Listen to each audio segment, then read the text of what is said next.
One thing I did want to mention, um, this whole experience, um, I'm just grateful for each day that I have.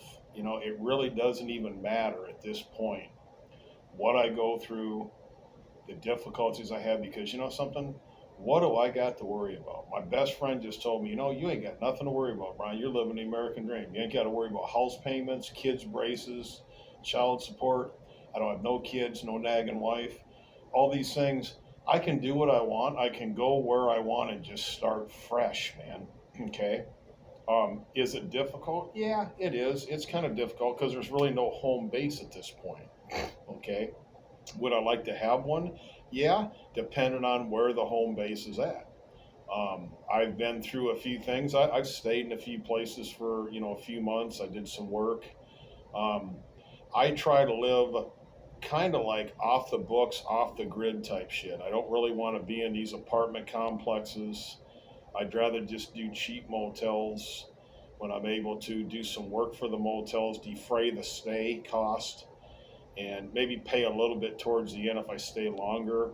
I try to do that kind of stuff. It's getting harder to find motels that'll actually accommodate you, let you stay there and just do stuff for the stay at a few bucks.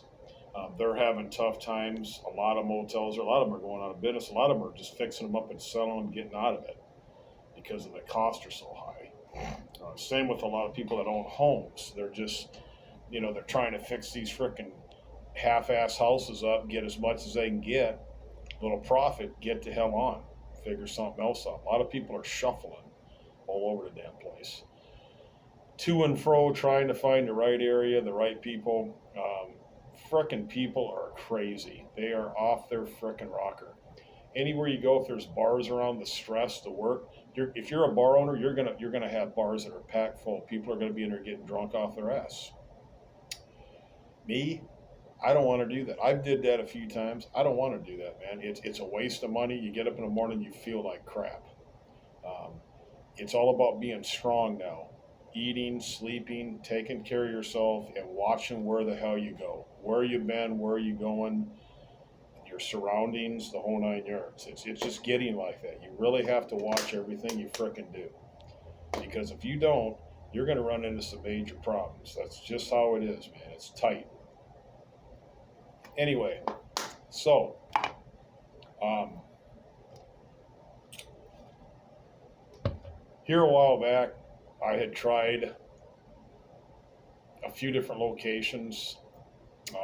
When I was up in Minnesota, it is relatively easy to get on like housing. Depending on what area you're in, you can sometimes you can get into housing if you're really decent with the people and they like you and they want to go out of their way. They can really pull some strings and get you into an apartment within a matter of days if they got openings, and you can get in there based on your income, 50, 75, $100 a freaking month and living there. All utilities paid. That's only reevaluated every 6 months to a year. You can get on a food card. You can have a shelter, place to stay for frickin' nothing. Problem is, if you do get a job, you start working a full time job, that shit will go right up to regular rent. Your food card will go out. You almost have to stay in the poverty level and do shit under the table that they don't know about and don't disclose any information. Okay? Under the table, everything. First time you get a check, cash it somewhere in the bank, even if it's under the table and you're not disclosing the job you're doing, that shit goes recorded. Your social security number, your full name. It's recorded in the bank. It all goes back to IRS. It all goes on. It's all social security.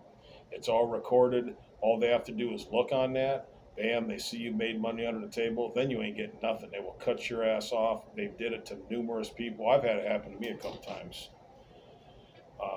I was on a food card and I was doing shit under the table. I actually did some labor ready when they had labor ready. Now it's people ready. And I did a few jobs, made about five, six, $800. I was freaking doing some moving, stadium cleaning for about a week, and I did get paid, and it did go through cashed at the people ready thing through my social security number. So um, I get a call about 3 months later from this guy, He says, "Hey, where are you living at?" I says, "Well, I'm living here."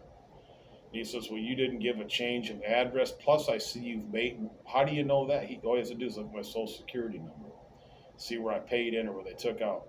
He says, I need information right now. I need you to all this, and like I'm gonna just jump up and go fact sheet, dude. I'm not giving you shit.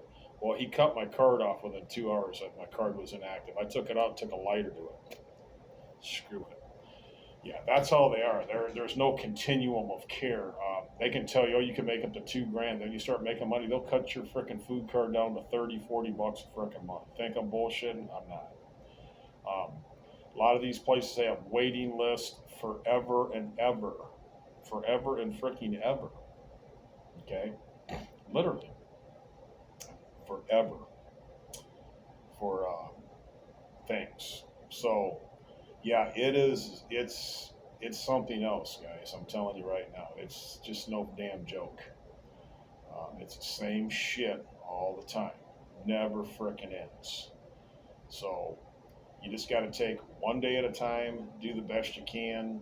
Um, that's about all you can do. There's no easy way at all about anything at all.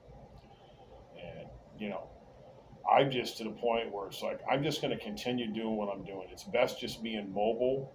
It's best just going where you want to go. Finding at some point things will go really good, and then when they do really go good, I'll latch a hold of that. And if I find a specific location and just it hits the spot, and I can get one of these little sheds, like garden sheds or whatever, like kind of little, like almost like a little mini home sheds that they sell for like 8 or 10 grand. You can make payments on it. I'll get one of them if I can put it somewhere. Somebody will let me put. That's the key. You got to have some land to put it on. So that means you got to buy the frickin' land. You got to pay taxes on the frickin' land. You got to be able to outright buy it. You can't do it on payments. Um, if you find somebody that's cool enough, there's always going to be some stipulation because you're under on their frickin' land. They're gonna, it's just you. They're when you're dealing with people and you're trying to get something from somebody, whether it be a place to stay, put your camper on a place, a shed, squat somewhere, and it's their frickin' turf. They want something in return, okay? And they can dictate what they want in return. It's that frickin' simple. So you don't have any freedom to dictate where you're going to stay or whatever. So that's why I choose to stay mobile. I tend to stay out of these frickin' apartments and all this shit because they're all regular. They want to know your business. They want to know where your money's coming in, what you're making. It's almost like being on frickin' probation. It really frickin' is. It's like being on damn probation. And if they don't like you, they will find a way, make up a reason to get your ass off the premises and be gone down the road. So it has just been one thing after another, dealing with these people, dealing with organizations to try to get help. The best thing you can do is find a good place to squat, get a good ass tent that's all purpose weather, find a cheap ass campground that's laid back where no one's going to screw with you. Get to know the people at the campground, work a deal where you can clean up garbage and they can keep an eye on shit and you can keep an eye on shit. And find a network of people that you can literally trust pretty much to a certain point on a business level, and you'll have a place to stay at some type of job and play it from there. But just not knowing people, going to get help, you can always go to a food shelf, get food, man. You can budget that way. You can eat dirt cheap from Walmart. You can eat dirt cheap from the Dollar General. You can cook all your food out on a campfire. Okay? You can shit. You really can. You can get by. I did it. I do it all the time. Usually I'm going to buy a Burger King. Shit, I buy enough shit off Burger King, little cheap orders. I can just go over and eat dirt cheap off Burger King. Fucking $70, 60, $70 a week, eat like a freaking king. Breakfast, lunch, dinner. Um, I always keep some other stuff. I got shitload of protein bars that I can eat for breakfast, coffee. I'm gonna be okay, regardless. These motels is what's. This guy can come down $30 a frickin' night. This thing is worth about 60 maybe. If he had more coffee, If he had a little fridge and microwave, that wouldn't be too bad. You know, if he did a weekly rate of like say 3, something like that, maybe 250 a week, he'd be all right. But he'd probably be booked up solid all the time. He wouldn't have any rooms. So they cost. Plan on paying 1,200 plus a month. A lot of these places that they don't do weeklies and they're like 80, 90 a night, you are gonna pay $2,000 to $3,000 a month to live in a frickin' motel. It is a hard way to go, guys. Not much, and it's gonna get tighter as things go on. Property taxes are gonna keep going up. Gas, food. The inflation is out of control. Completely out of control to the max. Please watch Full Spectrum Survival. Please watch Canadian Prepper. Please watch City Preppin', Patrick Humphreys. Watch these, the Homestead Prepper. Watch these shows and these programs and these YouTube channels. You get an immense amount of information that you're not going to be able to get anywhere else that you're not seeing on the news. Things that are really going on that are crazy as hell, and we're about to implode into an age where everything's just going to be chaotic.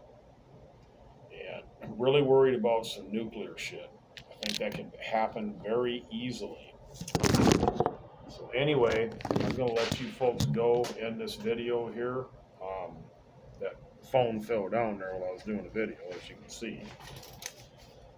And I'm going to kick back for the night. I'm waiting on a few more bucks so I can make this transaction tomorrow morning with this old guy. I should have been able to do this. This one card didn't go through. Why, I don't know. It just did. It's for online use only. That's fine. Anyway, see what I can do. Take one day at a time. That's how we're going to do it, man. Yeah, we will just push on, push on, push on, and we shall prevail. So please like and subscribe.